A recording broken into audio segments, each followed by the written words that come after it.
자, 시청해주셔서 감사합니다. 금기쁨입니다. 자, 오늘 레드와이어 방송을 시작할 겁니다. 자, 어제 우주주 좋은 것도 있었고 조금 부진한 부분도 있는데, 결론적으로 말하면 노켓랩은 빠졌는데 레드와이어는 어제도 또 폭등을 하였습니다. 자, 그 이유 살펴보도록 할 겁니다. 자, 구독 한 번씩 부탁드리겠고요. 지금 시간은 2026년도 5월 29일 9시 25분 37초 38초 지나고 있습니다. 자, 대장 로켓랩은 살짝 빠졌어요. 근데 레드와이어는 폭등을 했죠. 자, 이유가 뭘까요? 다 뭐 여러가지 생각이 있는데, 뭐 단기적으로 엄청 많이 올라서 차익 실현도 있었다 뭐다 있는데 뭐 다 좋아요. 뭐 어떤 것도 뭐 이유가 안 되진 않겠죠. 근데 어제 우주 섹터 자체에서 데이마켓에서 상당히 좀 많이 눌렸었어요. 그리고 다른 것들도 마찬가지 부분이 있었고, 제가 생각했을 때 뭐 어떠한 눌렸던 이유를 단 한 가지로만 특정할 수는 없었지만, 이란과 미국의 전쟁 지정학 갈등에 대한 그 문제가 조금 전체적인 시장을 조금 이게 압축을 했던 부분입니다. 근데 이 생각을 해야 돼요, 여러분. 꼭 뭘 생각을 해야 되냐면은, 이 시장 또는 지정학적으로 문제가 생기거나 유가가 튀게 되는 그런 조짐이 보이면은 가장 먼저 크게 조정을 받는 거는 기술주예요. 아니면 기대감, 꿈의 기술에 거는 것들이죠. 양자나 우주 테마가 거기에 매우 뭐 포함되는 부분이라서 매우 예민할 수밖에 없는 부분이에요. 주가 눌리는 거에. 근데 어제 이런 게 있었어요. 레드와이가 한 어저께 대기장 때 마이너스 7, 8% 정도 눌리는 부분이 있었어요. 물론 이게 많이 눌렸다고 볼 수는 있는데, 제가 생각했을 때는 꿈의 기술에다 거는 거에 대한 테마에 속한 거에 치고서는 저는 개인적으로 이 정도면은 생각보다는 많이 눌리진 않는데 라고, 저는 시그널로 저는 그렇게 생각을 했었습니다. 물론 이거 개인적인 시그널로 표시겠지만요. 그래서 요 폭풍만 잘 지나가면 또 좋은 모습을 또 기대해 볼 수도 있겠다라고 생각했는데, 운이 좋게 아침에 좀 깨어보니 또 이렇게 네, 케찹 색깔로 또 마감을 해주었답니다. 주었습니다. 자, 어제는 그랬어요. 네. 시장이 그렇게 움직였었다. 제가 뭐 말은 적어놨는데, 이걸 다 설명하면 여러분들 좀 이해하기 어려울 것 같아서 어려울 것 같고, 가장 중요한 건 눌린 게 중요한 게 아니라 눌렸을 때 어디가 가장 많이 움푹 패이느냐, 그걸 말씀드리는 거예요. 꿈의 기술을 거는 기업, 아니면 약간 기술주, 이런 것들이다 라는 것을 말씀드리고 싶습니다. 자, 그런데 이런 게 있어요. 우주 섹터에서도 오른 게 있고 떨어진 게 있었어요. 로켓랩은 떨어졌다는 거죠. 근데 떨어졌다고 해서 많이 떨어진 건 결코 아닙니다. 근데 레드와이어는 사실 7.9%면 진짜 많이 상승한 거예요. 이게 왜 그랬을까요? 자, 트럼프 행정부가 어제 미국 드론 제조업체 자금 지원을 검토하고 있다는 내용이 터졌어요.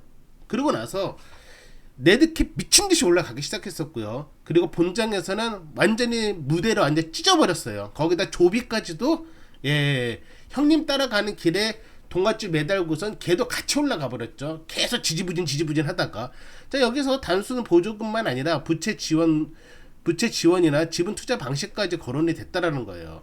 시장 입장에서는 이 뉴스가 꽤 큽니다. 왜냐면 미국 방산에서 들어오는 작은 테마가 아니에요. 이번에 전쟁 난 거 보시면 아시잖아요. 우크라이나, 러시아. 예전에는 비싼 무기를 많이 쓰고 타격을 해야지만인 게 아니라, 말 그대로 전쟁에서도 가성비가 생긴 부분이 있는 거예요. 뭐 자폭 드론이라든지 이런 것들이 있죠.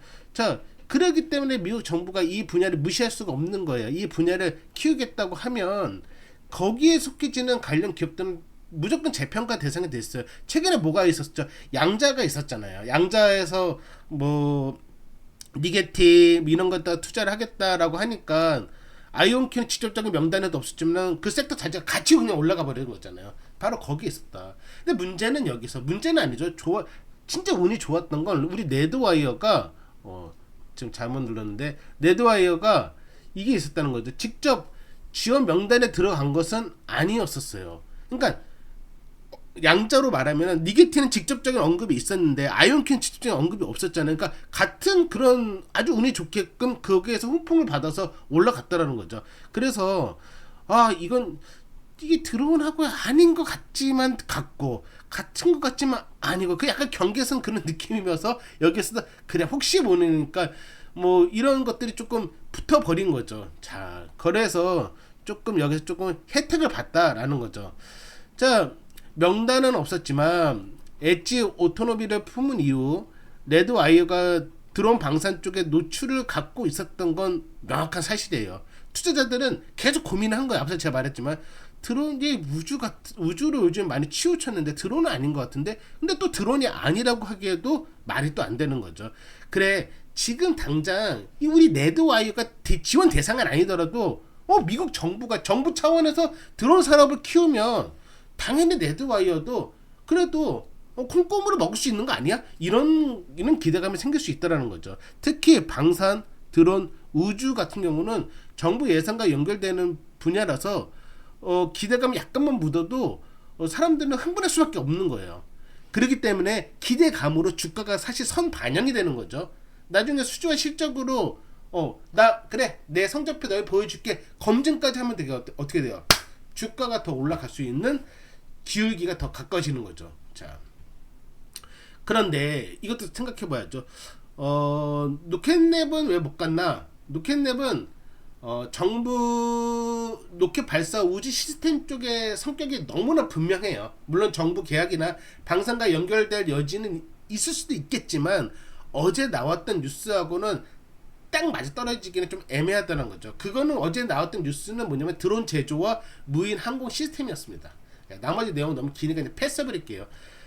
자, 근데 주의사항도 있어야죠. 이게 우리 금기쁨 채널만의 매력입니다. 너무 좋은 것만 생각해서도 안 되고 너무 나쁜 것만 치우쳐 생각하는 건 아니죠. 자, 레드와이어 상승은 분명했다. 자, 일단 여기서 구독 좀 부탁드리겠습니다. 하지만 이걸 무조건 확정 수혜처럼 생각하면 안 돼요. 직접적인 언급이 있었던 건 아니었기 때문이죠. 양자에서는 IOQ 같은 그런 느낌이었고 조금 운도 좋았던 부분도 있었습니다. 그렇지만 어저께 올랐지만 분명한 사실은 변동성은 좀 더 커졌다는 거는 여러분도 꼭 기억을 해주셔야 될 것 같고요. 이 이후의 내용들을 읽으면 여러분의 시간이 너무 많이 뺏기는 것 같아요. 제가 우주 섹터 쪽으로 또 지금 자료를 준비를 할 거고 이따 또 방송을 할 겁니다. 네, 구독 좀 부탁드리겠고요.